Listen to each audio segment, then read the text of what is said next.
इस वीडियो में हम थोड़ा HTTP को समझने का प्रयास करते हैं कि आखिर HTTP और HTTPS ये क्या होता है। तो जब भी हम HTTP के बारे में सुनते हैं, इसको बेसिकली बोलते हैं हाइपर टेक्स्ट ट्रांसपोर्ट प्रोटोकॉल। तो क्या हुआ ये हुआ कि जो भी यूज़र रिक्वेस्ट करता है और जो भी सर्वर उसको रिस्पॉन्स करता है, ये दोनों काम जो है वो HTTP के माध्यम से ही होता है। ये जो डेटा का जो ट्रांसफ़र होता है, इसमें अलग अलग रिस्पॉन्सेज मिलते हैं। मतलब कि आपने कुछ रिक्वेस्ट किया, लेकिन अगर वो सर्वर के पास नहीं है तो क्या रिस्पॉन्स मिलेगा, ठीक है। उसके लिए होता है स्टेटस कोड। तो ये जो स्टेटस कोड होता है ना, इससे मालूम पड़ता है कि जो भी आपने रिक्वेस्ट किया उसका सीन क्या है, क्या वो आपको मिल रहा है, आपको नहीं मिल रहा है, क्या आपने गलत चीज़ मांगा है। तो अगर 100 आया है स्टेटस कोड में, तो समझिए कि वो इन्फॉर्मेशन रिलेटेड है। अगर 200 आया, मतलब कि जो भी आपने मांगा है या जो भी आपने दिया है सर्वर को, वो सफल हुआ है, वो सक्सेस है। वो 300 रीडायरेक्ट होता है, 400 यूजुअली ये एरर से रिलेटेड होता है और वो क्लाइंट साइड का होता है एरर, और 500 सर्वर साइड का होता है एरर, ठीक है। तो अभी क्या होता है ना इसमें कि बहुत ही स्पेसिफिक अगर आप जाएंगे तो आपको मालूम पड़ेगा कि अलग अलग स्टेटस कोड के अलग अलग उसके मतलब होता है। जैसे कि अगर आपने एक पोस्ट रिक्वेस्ट किया, मतलब कि आपने कुछ सर्वर पे कोई नया डेटा क्रिएट किया, तो उसके लिए 201 होता है।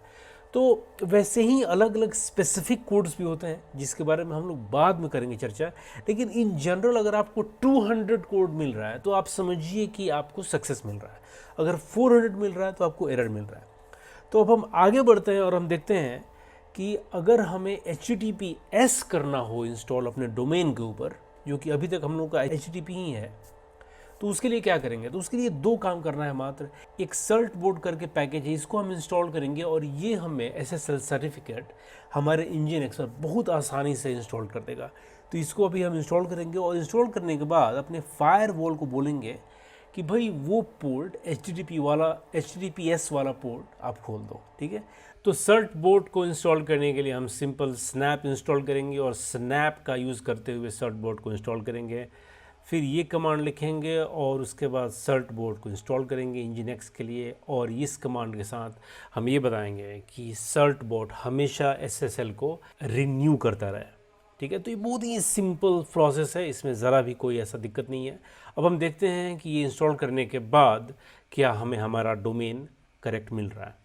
तो ये मैंने ऑलरेडी कर चुका हूँ अपने। तो हम चलते हैं वेबसाइट पे और ये देखिए, यहाँ पर भले ही मैंने सर्वर को स्टार्ट नहीं किया है, लेकिन ऑलरेडी हमारा SSL का यहाँ पर साइन दिखना शुरू हो गया। तो NGINX के मदद से हमने एक सर्टबॉट इंस्टॉल किया और उसने ऑटोमेटिकली एक SSL सर्टिफिकेट हमें दे दिया। इट इज़ दैट सिंपल, ठीक है। अगर आपको ज़्यादा इसके बारे में समझना है तो आप सर्टबॉट के ऊपर भी जा सकते हैं और यहाँ पर जाकर इसका जो इंस्ट्रक्शन है आप यहाँ पर जाकर बताएंगे कि आपको कहाँ इंस्टॉल करना है। तो NGINX पे, और साथ में उबुंटू का जो भी आपका है आप ले सकते हैं यहाँ पे।